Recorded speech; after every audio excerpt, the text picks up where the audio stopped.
జై తెలంగాణ. అందరికీ నమస్కారం. ఇక్కడ ఉన్నటువంటి వివిధ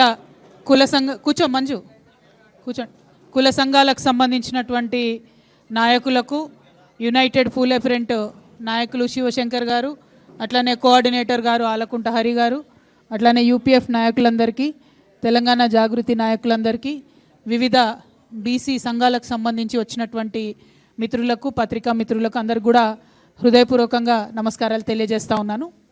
మరి ఇవాళ మనము జూలై 3వ తారీఖున ఉన్నాము. జూలై 17వ తారీఖు నాడు బీసీ బిల్లు సాధించుకోవాలనేటటువంటి ఉద్దేశంతో యునైటెడ్ పూలే ఫ్రంట్, తెలంగాణ జాగృతి కలిపి రైల్ రోకోకి పిలుపునిచ్చినటువంటి విషయం మీ అందరికీ తెలిసిందే. మరి ఈ సందర్భంగా అనేక సంఘాలకు సంబంధించిన నాయకులను, అనేక మంది పొలిటికల్ పార్టీలకు సంబంధించినటువంటి నాయకులకు కలిసి మద్దతు ఇవ్వమని చెప్పి కోరడం జరిగింది. ఈ సందర్భంలో అనేక రకాలైనటువంటి స్టేట్మెంట్స్ మనం చూస్తూ ఉన్నాం, అనేక మంది మాట్లాడుతున్నటువంటి అంశాలను మనం గమనిస్తూ ఉన్నాం. మరి ఈ సందర్భంలో మళ్ళీ ఒకసారి బీసీ బిల్లు ఇప్పుడు ఎక్కడ ఉంది, దానికి కారకులు ఎవరు, అది పాస్ కావాలంటే ఏం చేయాలి అనేటటువంటి అంశాల గురించి ఒకసారి పునరాలోచించుకోవాల్సినటువంటి అవసరం వచ్చింది. బీసీ బిల్లు రాష్ట్రం నుంచి పాస్ అయ్యి రాష్ట్రపతి గారి దగ్గర కేంద్రంలో ఉన్నది. మరి అక్కడి నుండి వెనక్కి రావాలంటే భారతీయ జనతా పార్టీ చొరవ తీసుకోవాల్సినటువంటి అవసరం ఉన్నది. కాబట్టి నిన్న భారతీయ జనతా పార్టీ రాష్ట్ర అధ్యక్షులుగా ఎన్నికైనటువంటి గౌరవనీయులు రామచంద్రరావు గారికి మరి తెలంగాణ జాగృతి, యునైటెడ్ పూలే ఫ్రంట్ నుంచి నిన్న మేము లెటర్ రాయడం జరిగింది. వారిని రిక్వెస్ట్ చేసినాం, అధ్యక్షుడిగా ఆయన తర్వాత ఇది మీరు తొలి విజయంగా తెలంగాణ బీసీ బిడ్డల కోసం సాధించి పెట్టాలి అని చెప్పి రిక్వెస్ట్ చేస్తూ నిన్న భారతీయ జనతా పార్టీ నూతన అధ్యక్షుడిగా ఎన్నికైనటువంటి రామచంద్ర సారి పత్రికాముఖంగా కోరుతున్నాం. ఇక రెండవ ప్రధాన పార్టీ కాంగ్రెస్ పార్టీ, రాష్ట్రంలో అధికారంలో ఉన్న పార్టీ, బిల్లు పాస్ అవ్వడమే కాదు, బిల్లు పాస్ చేయడమే కాదు, మేము ప్రధానమంత్రి గారి దగ్గరికి ఒక అఖిలపక్షాన్ని కూడా తీసుకొని పోతామని గౌరవ ముఖ్యమంత్రి గారు బిల్లు పాస్ అవుతున్న సందర్భంలో చెప్పడం జరిగింది. కానీ ఇంతవరకు దాని మీద కనీసం ఒక్క ముందడుగు కూడా పడలేదు. అఖిలపక్షానికి సంబంధించి ఏ పార్టీలకు ముఖ్యమంత్రి గారు లెటర్ రాయలేదు. అఖిలపక్షం తీసుకొని వస్తానని ప్రధానమంత్రి గారికి కూడా వారు లెటర్ రాయలేదు. లెటర్ రాయకపోగా మల్లికార్జున్ ఖర్గే గారు, జాతీయ కాంగ్రెస్ పార్టీ అధ్యక్షులైనటువంటి మల్లికార్జున్ ఖర్గే గారు ఇవాళ హైదరాబాద్కు వస్తూ ఉన్నారు. ఎందుకోసం వస్తున్నారు? కేవలం కాంగ్రెస్ పార్టీ జిల్లా, మండల, గ్రామ స్థాయి కార్యకర్తలతో మాట్లాడడానికి వస్తూ ఉన్నారు. రాబోతున్నటువంటి స్థానిక సంస్థల ఎన్నికలలో వారిని సన్నద్ధం చేయడానికి వస్తూ ఉన్నారు. అంటే మీరు తెలంగాణకు వచ్చి ఇక్కడ ప్రజల ద్వారా స్థానిక సంస్థల ఎన్నికల్లో లబ్ధి పొందుదామని చూస్తున్నారు తప్పితే 42% బీసీలకు రిజర్వేషన్ ఇవ్వకుండా స్థానిక సంస్థలకు పోతామని మాత్రం చెప్తలేరు. మల్లికార్జున్ ఖర్గే గారు నేను డిమాండ్ చేస్తూ ఉన్నా, 42% బీసీలకు రిజర్వేషన్ లేకుండా ఎట్టి పరిస్థితుల్లో స్థానిక సంస్థల ఎన్నికలు నిర్వహించడానికి వీల్లేదు. దానికోసం మీరు ప్రయత్నం చేయండి. మల్లికార్జున్ ఖర్గే గారు స్వయంగా రాజ్యసభలో ఉన్నారు. ఇంతవరకు ఒక్కసారి కూడా వారు రాజ్యసభలో బీసీలకు అనుకూలంగా మాట్లాడలేదు. రాహుల్ గాంధీ గారు లోక్సభలో ఉన్నారు, ప్రియాంక గాంధీ గారు లోక్సభలో ఉన్నారు. వారిద్దరు కూడా ఎప్పుడు బీసీల కోసం, తెలంగాణ బీసీల కోసం అనుకూలంగా మాట్లాడినటువంటి దాఖలాలు ఇంతవరకు కనబడలేదు. పెద్దలు సోనియా గాంధీ గారు కూడా చట్టసభల్లో ఉన్నారు, కానీ వారు కూడా ఇంతవరకు తెలంగాణ బీసీల కోసం మాట్లాడినట్టు అనిపించలేదు. ఇదే సోనియా గాంధీ గారు, ఇదే రాహుల్ గాంధీ గారు, ఇదే ప్రియాంక గాంధీ గారు, ఇదే మల్లికార్జున్ ఖర్గే గారు మన చేవెళ్ళకు వచ్చి ఎస్సీ ఎస్టీ డిక్లరేషన్ ఇచ్చిండ్రు, కామారెడ్డికి వచ్చి బీసీ డిక్లరేషన్ చేసిండ్రు, సిద్దిరామయ్య గారిని తీసుకొచ్చి అనేకమైన డిక్లరేషన్లు చేసి సంతకాలు పెట్టి వాగ్దానాలు చేసి ఇవాళ అధికారంలోకి వచ్చిండ్రు. కాబట్టి మల్లికార్జున్ ఖర్గే గారిని మా హక్కుగా తెలంగాణ ప్రజలకు మీరు ఇచ్చినటువంటి మాట నిలబెట్టుకోవాల్సిందిగా మేము డిమాండ్ చేస్తూ ఉన్నాం. వారికి లేఖ ద్వారా తెలంగాణ జాగృతి, యునైటెడ్ పూలే ఫ్రంట్ నుంచి మల్లికార్జున్ ఖర్గే గారికి లేఖ ద్వారా మేము విజ్ఞప్తి చేస్తూ ఉన్నాం. ఖచ్చితంగా 42% రిజర్వేషన్ సాధించే వరకు కాంగ్రెస్ పార్టీ ప్రయత్నం చేయాలి. బలంగా లోక్సభలో, రాజ్యసభలో భారతీయ జనతా పార్టీని నిలువరించేటటువంటి ప్రయత్నం చేయాలి. వారిని ఎండగట్టేటటువంటి ప్రయత్నం చేయాలి, వారి మీద ఒత్తిడి పెంచాలని చెప్పి డిమాండ్ చేస్తూ ఉన్నాం. ఒక పక్క ఇది జరుగుతుంటే ఇంకొక పక్క దేశ విదేశాల్లో ఉన్నటువంటి అనేక మంది ఇంటెలెక్చువల్స్ని కలుపుకొని ఒక ఇండిపెండెంట్ కమిటీ కాంగ్రెస్ ప్రభుత్వం ఏర్పాటు చేయడం జరిగింది. ఈ ఇండిపెండెంట్ కమిటీ ఏం చెప్పిందంటే, నిన్ననే వాళ్ళు రిపోర్ట్ తయారు చేసి ముఖ్యమంత్రి గారికి ఇచ్చిరట.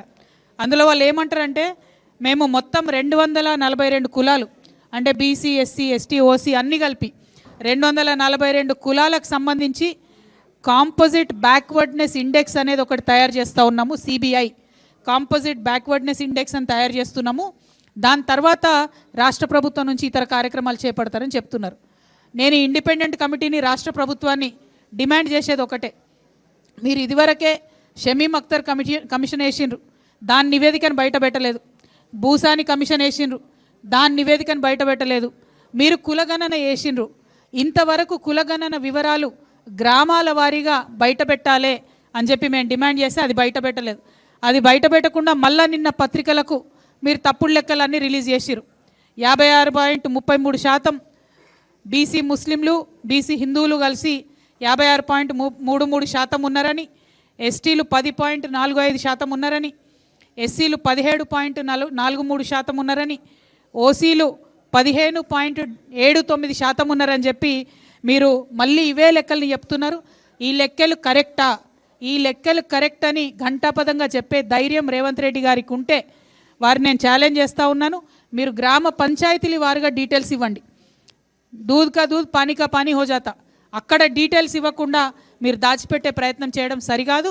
ఈ యొక్క ఇంటెలెక్చువల్స్ కమిషన్ రిపోర్ట్ని కూడా, కమిటీ రిపోర్ట్ కూడా సంపూర్ణంగా ప్రజల ముందు పెట్టాలని చెప్పి నేను డిమాండ్ చేస్తూ, మళ్ళీ ఒకసారి బీసీ సమాజాన్ని, బీసీలకు రిజర్వేషన్ కావాలనుకునేటటువంటి ప్రజాస్వామ్యబద్ధంగా ఆలోచన చేసే ప్రతి ఒక్క తెలంగాణ బిడ్డను కూడా రిక్వెస్ట్ చేస్తున్నా, 17 జూలై నాడు పెట్టినటువంటి రైల్ రోకోని మనందరం కలిసి విజయవంతం చేసుకుందాం. ఢిల్లీకి ఒక మంచి మెసేజ్ పంపిద్దాం. డెక్కన్ నుంచి ఢిల్లీకి పోయే ప్రతి రైల్ని ఆ రోజు ఆపుదాం. తెలంగాణ బీసీల యొక్క ప్రతాపం ఏందో చూపెడదామని ఈ సందర్భంగా మీకు నేను విజ్ఞప్తి చేస్తూ, కలిసి వచ్చేటటువంటి అన్ని ప్రజా సంఘాలని కూడా ఆహ్వానిస్తూ ఉన్నాం, అన్ని పొలిటికల్ పార్టీస్ని కూడా ఆహ్వానిస్తూ ఉన్నాం. జూలై 17న జరిగేటటువంటి రైలు రోకోని సక్సెస్ చేయడం కోసము రేపు 5వ తారీఖు నాడు ఉమ్మడి ఆదిలాబాద్ జిల్లాలో కూడా బీసీ రౌండ్ టేబుల్ సమావేశం నిర్వహించబోతా ఉన్నాం. ఆ బీసీ రౌండ్ టేబుల్ సమావేశాన్ని కూడా విజయవంతం చేయవలసిందిగా ఉమ్మడి ఆదిలాబాద్ జిల్లా ప్రజలందరినీ కూడా విజ్ఞప్తి చేస్తున్నాం. 8వ తారీఖు ఢిల్లీకి పోబోతా ఉన్నాం మనందరం కూడా, జాగృతి యూపీఎఫ్ నాయకులందరం కూడా. అక్కడ కూడా ఒక ప్రెస్ మీట్ పెట్టి మర్యాదగా కేంద్ర ప్రభుత్వాన్ని అడుగుతాం, మాకు ఈ హక్కు కావాలి, మీరు బిల్లు పాస్ చేయండి అని అడుగుతాం. మరి ఆ లోపలన్నా మన రాష్ట్ర ప్రభుత్వం సోయి తెచ్చుకొని అఖిలపక్షం ఢిల్లీకి పంపుతుందని చెప్పి, పంపాలని చెప్పి కూడా మేము కోరుకుంటా ఉన్నాం. మరి బనకచెర్ల విషయంలో మీ అందరికీ తెలుసు, కాంగ్రెస్ పార్టీ మెతక వైఖరిని పాటిస్తూ ఉన్నది. ఏమాత్రం కూడా పక్క రాష్ట్రం ముఖ్యమంత్రి గారిని మరి గట్టిగా అడగలేనటువంటి ఒక అచేతన స్థితిలో మన ముఖ్యమంత్రి గారు ఉన్నారు. నిన్ననే అనిరుద్ రెడ్డి గారని కాంగ్రెస్ పార్టీ ఎమ్మెల్యే, ఆయన చాలా ఇంట్రెస్టింగ్ కమెంట్స్ చేసిండు. ఏమన్నారంటే, కేవలం బనకచెర్ల అనేటటువంటిది కాంట్రాక్టర్ల కోసం కడుతున్నటువంటి ఒక ప్రాజెక్టు, అదే కాంట్రాక్టర్లు, అదే చంద్రబాబు నాయుడు గారి కోవట్లు, ఆయన మాటలు నాయి కాదు, అదే చంద్రబాబు నాయుడు గారి కోవట్లు తెలంగాణలో కూడా మోపైనరు, ప్రాజెక్టులన్నీ వాళ్ళకే వస్తున్నాయని పాపం కాంగ్రెస్ పార్టీ ఎమ్మెల్యే ఆయన గోడు ఎల్లబోసుకున్నాడు. మరి అది వినన్న గౌరవ ముఖ్యమంత్రి గారు తక్షణమే బనకచెర్ల మీద పోరాటం చేయాలని కూడా మేము డిమాండ్ చేస్తున్నాం. మేము ఇదివరకే చెప్పినట్టు తెలంగాణ జాగృతి నుండి ఖచ్చితంగా న్యాయ పోరాటం కూడా అవసరమైతే బనకచెర్లను ఆపడానికి చేస్తామని సందర్భంగా తెలియజేస్తున్నాం.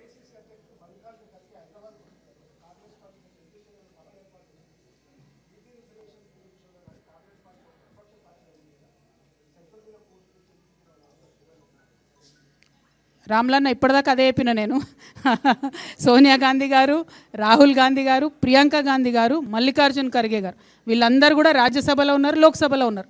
కానీ ఇంతవరకు కూడా కనీసం తెలంగాణ బీసీ బిల్లు పాస్ చేయాలని బీజేపీని ప్రశ్నించిన పాపాన కూడా వీళ్ళు పోలేదు. ఈ విషయం దయచేసి తెలంగాణ బీసీ బిడ్డలందరూ కూడా గమనించాలి.